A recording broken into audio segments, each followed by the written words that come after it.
Welcome to Supply Chain Management. Now I know most of you have spent your childhood evenings dreaming of taking your first supply chain management course.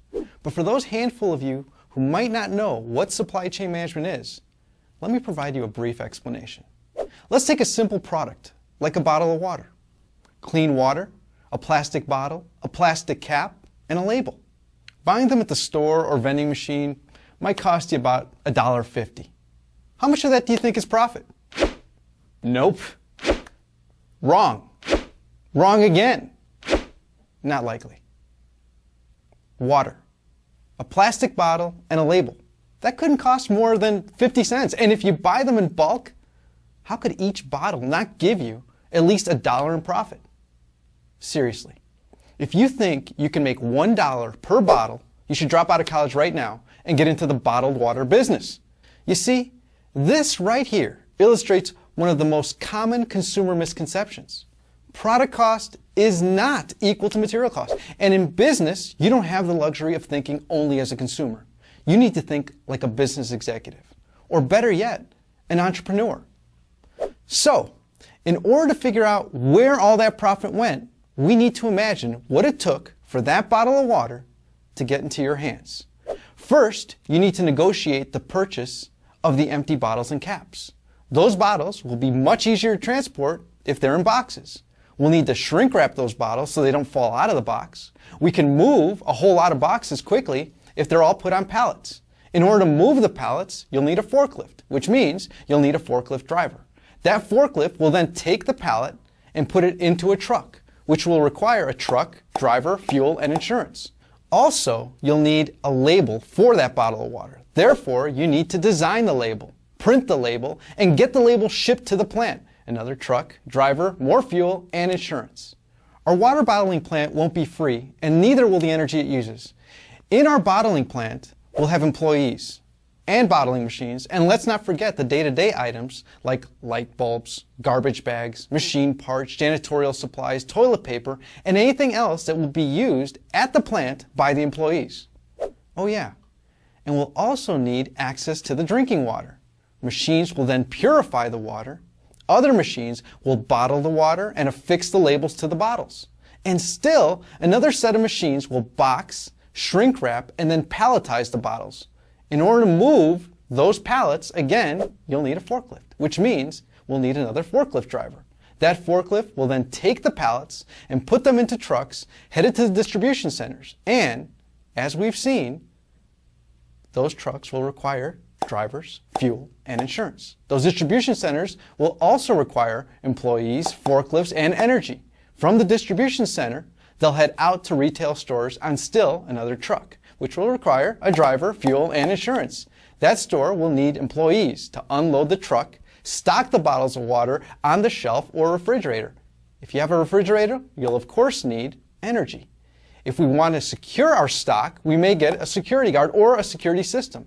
And of course, the store will likely get insurance.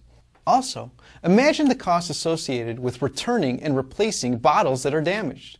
Oh, and for some reason, even bottles of water sometimes have 1-800 numbers, which means you'll need a staffed call center to answer the customer's questions about your bottle of water.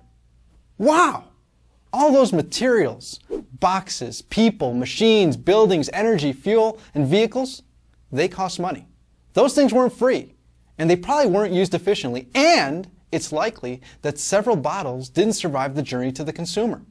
Oh, and by the way, the employees at the water company, you know, the ones that work in finance, accounting, marketing, human resources, and IT, they want a paycheck too. So, through that simple example of a super simple product, we're beginning to see that companies face challenges when they buy things, make things, move things, sell things, and service things, which includes repair and maintenance. Oh, and let's not forget, companies need to do all of these things using sustainable materials, energy, and methods. Guess whose job it is to make sure that all these things happen flawlessly, with minimal effort, and of course at minimal cost? You guessed it, supply chain managers. The supply chain manager needs to be able to do all of these things. They need to give the customer the product they want, when they want it, as often as they want it, for a reasonable price, while still managing to make a profit. This requires world-class skills and knowledge in the study of supply chain management.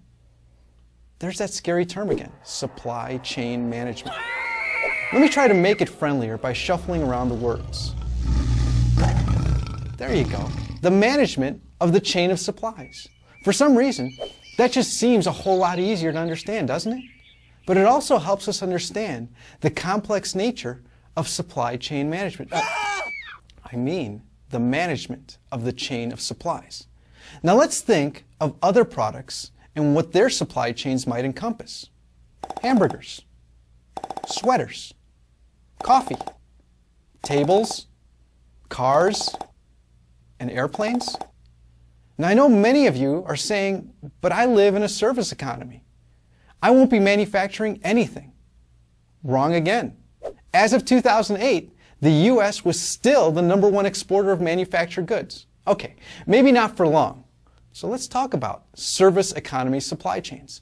Let's think of something you're probably familiar with, the hotel industry. What do hotels manufacture?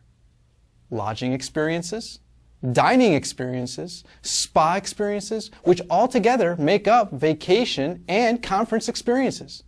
In order to do all of these things effectively and efficiently, what's required? Hotels need to buy things like beds, furniture, televisions, cable, food, soaps, towels.